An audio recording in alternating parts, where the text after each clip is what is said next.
अस्सलाम वालेकुम नाज़रीन, मैं हूं शेर मोहम्मद अवान। हमारे साथ मौजूद हैं असगर अयाद साहब। -1 का शोर एकदम शुरू हुआ, इनसे जानते हैं कि इसकी क्या वजह है। असगर साहब ये बताइएगा कि -1 का शोर एकदम शुरू हुआ, वजूहात क्या है? सर बहुत शुक्रिया। बात यह है कि -1 कोई नई बात नहीं है, कोई अचंभे की बात नहीं है। हर दौरे हुकूमत में ये बात चलती रहती है, होती रहती है। और लेकिन इस बार वजीर आजम साहब ने जिक्र किया। इस बार जो तकवीत इन चीज़ों को मिली है, बहुत सारे फैक्टर्स उसमें हैं। एक तो ये है कि कुछ बजट तक कुछ चीज़ें कहा यह जा रहा था कि रुकी हुई हैं। हुकूमत जो ही बजट पेश हुआ है उसके बाद इत्तेहादियों ने कुछ अपने तेवर दिखाना शुरू कर दिए हैं। काफ लीग है, BNP मैंगल मुकम्मल तौर पर अलग हो गई। काफ लीग ने शाइये में शिरकत नहीं की। उसके अलावा जो दूसरी इत्तेहादी जमातें हैं वो भी बहुत ज़्यादा को खुश नहीं है।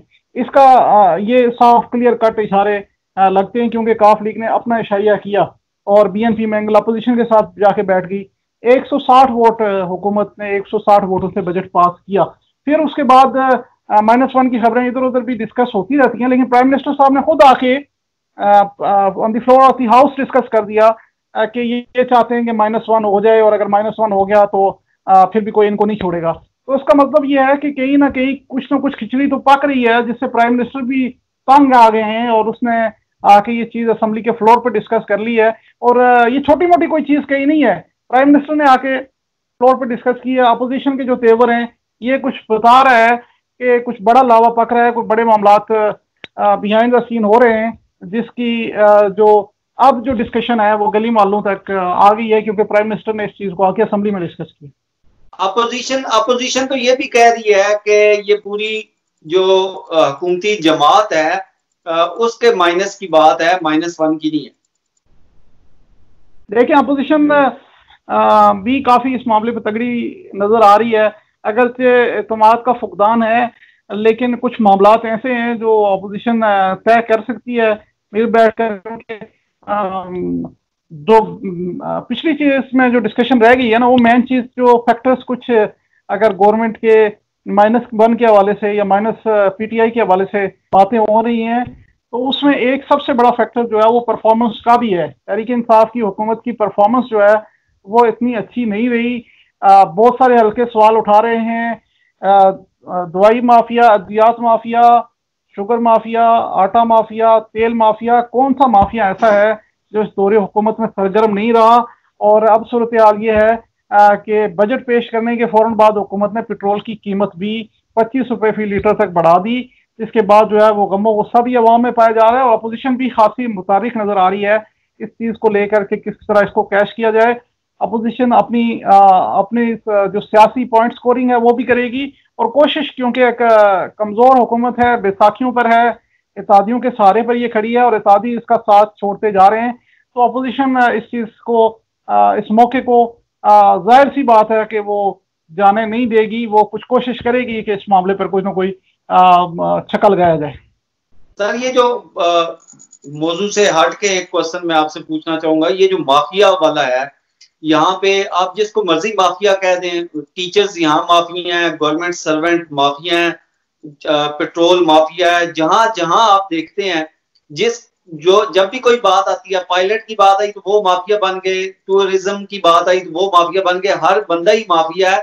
तो सिर्फ बची तो फिर हुकूमत है, ये वजीर आजम बचा है। क्या ये कोई हल है तमाम मसाइल का, कि आप एक आके प्रोपेगेंडा कर दें कि ये फलां फलां फलां माफिया है? आपकी क्या जिम्मेदारी है इसके ऊपर, आप नहीं देखते? प्राइम मिनिस्टर की बात एक तरफ रखते हैं, थोड़ा सा आप इस चीज पर गौर कर लें कि इस मुल्क में कौन माफिया नहीं है। इस मुल्क में वकील भी माफिया है। इस मुल्क में अगर आप बात करें तो प्राइवेट तालीमी इदारे भी एक माफिया बन चुके हैं। पेट्रोल पंप अलग माफिया है, जो काफी।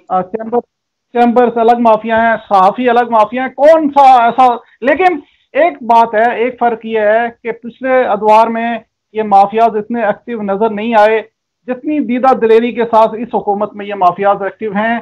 कहा यह जाता है पेट्रोल जो है कीमत कम की जाती है प्राइम मिनिस्टर की तरफ से, लेकिन वो शॉर्ट हो जाता है। जब कोई भी किसी चीज की कीमत कम होती है वो दस्तयाब नहीं होती। जब कीमत बढ़ती है तो वो चीज़ मार्केट में धड़ाधड़ दस्तयाब होती है। गंदम को आप ले लें, आटे का बुरान जो है वो पैदा किया गया। चीनी को आप ले लें, ये बुरान स्टॉक मौजूद है, लेकिन उसके बावजूद तो कौन सा माफिया ऐसा नहीं है, लेकिन इस हुकूमत में ये सारा काम दीदा दिलेरी से हो रहा है। अच्छा सर, शेख रशीद साहब ने भी कोई नया फार्मूला बताया है -3 का, वो भी आपकी नजर से गुजरा होगा, तो उस पर जरा रोशनी डालिएगा। कुछ ऑप्शन हैं इसमें। बात यह है कि -1 हो। शेख साहब का इशारा जो है वो किसी तरफ हो सकता है। अगर अपनी जमात की पर भी उन्होंने तनकीद की है, क्योंकि उस प्रेस कॉन्फ्रेंस में, तो इसका मतलब यह है कि वो ये शायद इशारा उस तरफ कर रहे हैं। अगर अपनी जमात की तरफ कर रहे हैं तो ये इशारा वो कर रहे हैं शाह महमूद कुरैशी की जानिब और असद उमर की जानिब, क्योंकि अगर उन्होंने कहा है कि -1 नहीं हुआ तो फिर -3 होगा। इसका मतलब यह है, अगर अपनी जमात की तरफ वो इशारा कर रहे हैं तो माइनस सिर्फ इमरान नहीं होगा, बल्कि माइनस शाह महमूद, मतलब उन दोनों से भी कोई प्राइम मिनिस्टर नहीं बन सकेगा, कोई चौथा आदमी आके बन जाएगा। और अगर जी जी, ये आपकी बात इस वजह से भी थोड़ी हकीकत के करीब तरीन लगती है कि आपने देखा होगा कि शाह महमूद कुरैशी अब बड़े बढ़ चढ़ के पार्टी का दिफा कर रहे हैं और लंबी लंबी और जज्बाती किस्म की तकरीरें भी करते हुए नजर आ रहे हैं, तो शायद उन्हें भी ये प्रेशर फील हुआ है। देखें, वो शाह महमूद साहब भी एक खिलाड़ी हैं और असद उमर साहब भी एक खिलाड़ी हैं, और पावर गेम है। दोस्त दुश्मन इसमें मैटर करते हैं, लेकिन प्राइम मिनिस्टर के अपने खिलाड़ी अगर जड़ें काटना शुरू कर दें तो फिर बड़ा मुश्किल हो जाता है किसी भी प्राइम मिनिस्टर के लिए सर्वाइव करना। तो ये चीज़ शायद शेख रशीद के थ्रू उन्होंने कन्वे करने की कोशिश की है कि आप मेरी जड़ें काटेंगे तो आप भी नहीं रहेंगे।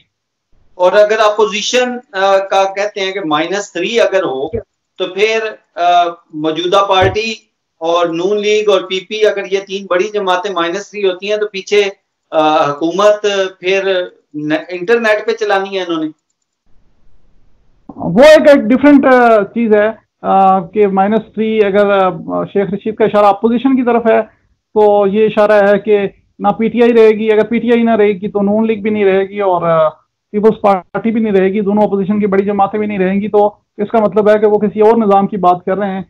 वो शायद किसी सदारती निज़ाम की बात कर रहे हैं। उसकी बातगश्त भी है काफ़ी अरसे से पाकिस्तान के निज़ाम में, लेकिन -1 कैसे होगा, -PTI कैसे होगा? हमें उस चीज़ को अगर कानूनी दायरे में रह के होगा, कानूनी दायरे से निकल कर होगा, ये बहुत सारे क्वेश्चन ऐसे हैं कि जो मैटर करते हैं इस पॉइंट पे। क्या इस तरह के फार्मूले लगाना, और वजीर आजम, जैसा कि कभी भी वजीर आजम ने अपना टेन्योर जो है वो पूरा नहीं किया, क्या इस तरह वजीर आजम को हटाना जमहूरी अमल है? और जो जमहूरियत पसंद लोग हैं, वो किसी भी पार्टी में हैं, जो जमहूरियत चाहते हैं, तो उनको क्या आप पैगाम देंगे कि क्या ये जमहूरी अमल होगा, नहीं होगा? अगर देखें, 2-3 चीजें हैं। -1 की जो लोग बात कर रहे हैं, उसका मतलब यह है कि with in the PTI prime minister तब्दील हो सकता है, और उसके 2 रास्ते हैं, 2 से 3 रास्ते हैं। कि पहला रास्ता ये हो सकता है कि वज़ीर आज़म इमरान खान के खिलाफ तहरीक अदम एतमाद आए और वो कामयाब हो जाए। दूसरा रास्ता ये हो सकता है कि अपोजिशन वज़ीर आज़म पर इतना प्रेशर बिल्ड कर ले कि वो खुद ही प्रेशर में आकर असम्बलियाँ डिसॉल्व कर ले। और तीसरा चौथा जो रास्ता हो सकता है वो ये हो सकता है कि जाकर वो अपोजिशन किसी अदालत से कोई फैसला ले आए, या फिर तहरीक इंसाफ का एक केस जो है वो पार्टी फंडिंग केस वो भी चल रहा है। एक पीटीवी हमला केस जो है वो वज़ीर आज़म इमरान खान के खिलाफ चल रहा है, उसमें कोई फैसला आए तो यकीनन ये चीज़ हो सकती है। इसमें पहली 2 ऑप्शन, जिसमें अदम एतमाद है और प्राइम मिनिस्टर खुद असम्बली रिजॉल्व करते हैं, ये 2 ऑप्शन अगर होते हैं, जमहूरी ऑप्शन हैं। और अगर अदालत का दरवाज़ा खटखटाकर या इलेक्शन कमीशन का दरवाज़ा खटखटाकर ये सिलसिला होता है, तो ये कानूनी ऑप्शन हैं।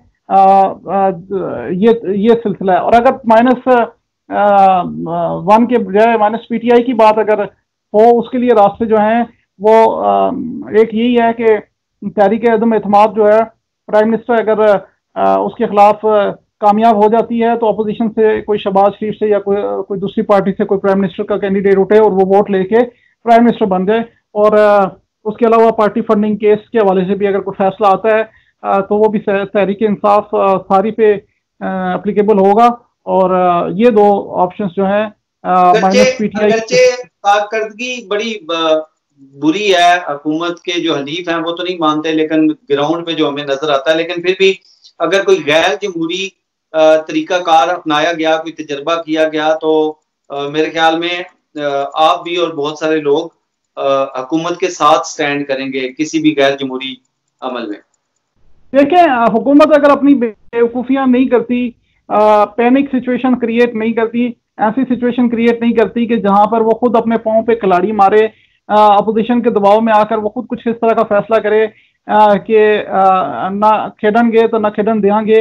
अगर हुकूमत जमहूरियत पसंद है तो बहुत सारी चीज़ें हल हो सकती हैं। अगर हुकूमत ये कहती है कि ना खेडेंगे तो ना खेडन देंगे, उसके बाद ये सूरत खराब हो सकती है। उसके बाद शायद -3 की बात जो शेख रशीद ने की कि तीनों पार्टियां भी माइनस हो सकती हैं, ये ऑप्शन भी हो सकता है, क्योंकि सूरत हाल अगर कंट्रोल में हो तो कानूनी रास्ते इख्तियार होते हैं। सूरत हाल अगर अंडर कंट्रोल नहीं है, कंट्रोल से बाहर हो चुकी है, एक आईनी और कानूनी बहरान कोई पैदा हो जाता है इस मुल्क में, तो फिर वो चौथा ऑप्शन या पांचवा ऑप्शन या छठा ऑप्शन भी इस्तेमाल हो सकता है। लेकिन इसकी जो प्राइम जिम्मेदारी है वो मौजूदा हुकूमत पर होगी, अपोजिशन पर होगी कि किस तरह से करके अगर कोई सूरत हाल क्रिएट होती है तो उस सूरत हाल को किस तरह कंट्रोल में रखना है, जमहूरी कुव्वत ने किस तरह अपने हाथ में रखना है। अच्छा, अरशद मलिक साहब का जो फैसला है वो भी आ गया, और उसी केस के मुतलका था जिसमें नवाज शरीफ को सजा हुई। अब आगे जो सजाओं का मुस्तकबिल है नवाज शरीफ की, का अपील भी उन्होंने की हुई है, उसे कैसे देखते हैं आप?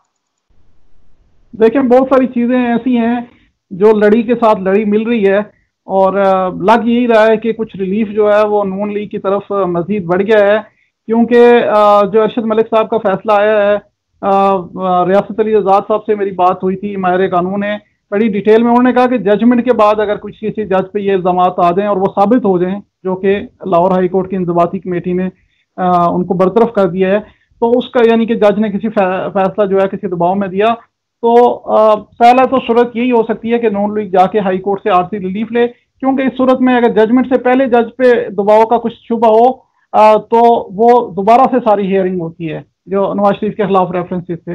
लेकिन अगर जजमेंट के बाद हुआ है तो उसका मतलब ये है कि तमाम शवाहिद इकट्ठे हो चुके हैं, सारी चीज़ है। जो नया जज जो है वजारत कानून एहतसाब अदालत का वो करेगी, नोटिफाई करेगी, और वो जज जो है वो शवाहिद को देखकर वो फैसला करेगा, और यानी कि फैसले का रिलीफ जो है फिर भी नून लीग को मिलता है कि नवाज शरीफ के खिलाफ जो फैसला आया था वो उसका रिलीफ जो है बिलाखिर नून लीग को मिल सकता है। लेकिन अगर नून लीग इससे पहले हाई कोर्ट में चली जाती है और ये प्ली करती है कि जज जो है वो मिसकंडक्ट का मुर्तकिब साबित हो गया है, तो आर्जी तौर पर फैसला मुअत्तल हो जाए, तो ये फैसला आर्जी तौर पर मुअत्तल हो सकता है, नवाज शरीफ के आने की रास्ते हमवार हो सकते हैं, वो आकर किसी कैंपेन या किसी मूवमेंट को भी लीड कर सकते हैं।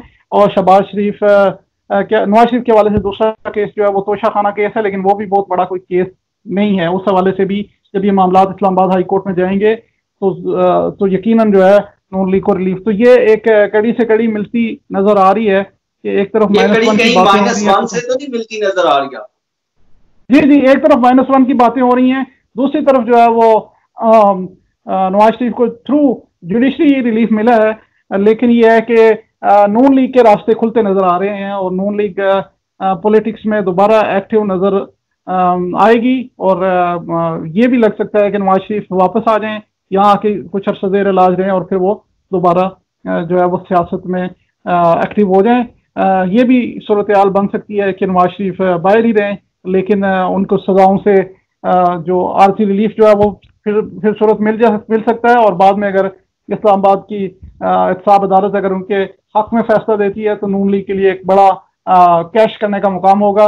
इस दौरान अगर कोई ट्रांजिशन भी हो जाती है, नून लीग के किसी शहबाज शरीफ किसी तरह करके प्राइम मिनिस्टर की सीट पे आ जाते हैं, जी अयाज सादक हैं, शहबाज शरीफ हैं, आ जाते हैं, तो ये यकीनन जो है वो एक दूसरे के साथ मामलात मिलते नजर आ रहे हैं।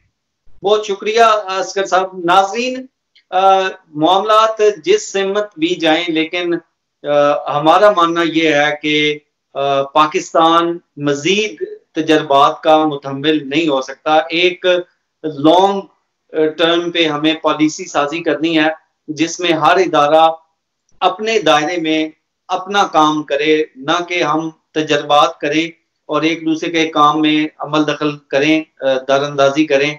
और अगर ये काम हमने ना रोका, तजर्बात जारी रहे, तो फिर हालात मजीद खराब से खराब होते जाएंगे। इंशाल्लाह नए प्रोग्राम के साथ आपकी खिदमत में जल्द हाजिर होंगे। पाकिस्तान जिंदाबाद।